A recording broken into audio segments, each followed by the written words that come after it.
ఇంత అద్భుతమైన అవకాశం ఇచ్చిన కార్యకర్తలందరికీ పేరు పేరున హృదయపూర్వక ధన్యవాదాలు తెలుపుకుంటూ, నాకు ఆనాడు బాగా గుర్తుంది, సత్యవేడి నియోజకవర్గంలో పాదయాత్ర చేసినప్పుడు కూడా పోలీసులు ఎలా ఇబ్బంది పెట్టారో మనందరూ గుర్తుంది.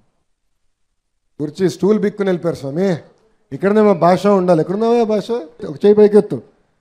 భాషని ఏకంగా ఆనాడు నా సౌండ్ బాక్స్ పట్టుకున్నాడు, స్పీకర్ పట్టుకున్నాడు, నేను మైక్ పట్టుకుని మాట్లాడుతుంటే ఏకంగా భాషని కొట్టారు.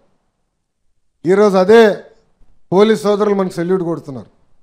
అదే ప్రజాస్వామ్యం గొప్పతనం. సెల్యూట్ కడుతున్నారని మాయలో పడకూడదండి, అది గుర్తుపెట్టుకోవాలి. నేను ఈరోజు ల్యాండ్ అయిన తర్వాత అన్నకు ఫోన్ చేసి చెప్పిన కారులో ఉంటే, అన్న ఎస్పీ గారికి ఫోన్ చేసి చెప్పండి, ఇంతమంది భద్రతా సిబ్బంది నాకు అవసరం లేదులే స్వామి, పాదయాత్రలోనే ఎవడేం చేయలేదు, అప్పుడు ఎవరు ఇవ్వలేదు, నాకు ఎవడేం చేయలేదు, ఇమ్మీడియట్గా చెప్పండి ఎస్పీ గారికి, వాళ్ళు రిటర్న్ చేయమని హాయిగా ప్రశాంతంగా కార్యకర్తలు నన్ను కలవనియండి, నా కార్యక్రమం నన్ను చేయనియండి అని చెప్తాం జరిగింది. అది మనం మర్చిపోకూడదు.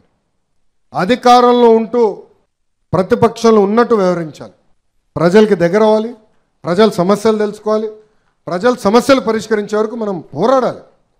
తేలిగ్గా అన్నీ రావండి. ఈరోజు విద్యాశాఖ మంత్రిగా అనేక కార్యక్రమాలు చేస్తున్నా, సంస్కరణలు తీసుకొస్తున్నా, సంఘాలతో చర్చిస్తున్నా, అన్నీ అయిన తర్వాత మనం చేయగలుగుతున్నాం. సో మనందరం అనుకున్న దానికి మాట్లాడాలి, చర్చించాలి, అప్పుడే సాధించగలుగుతాం.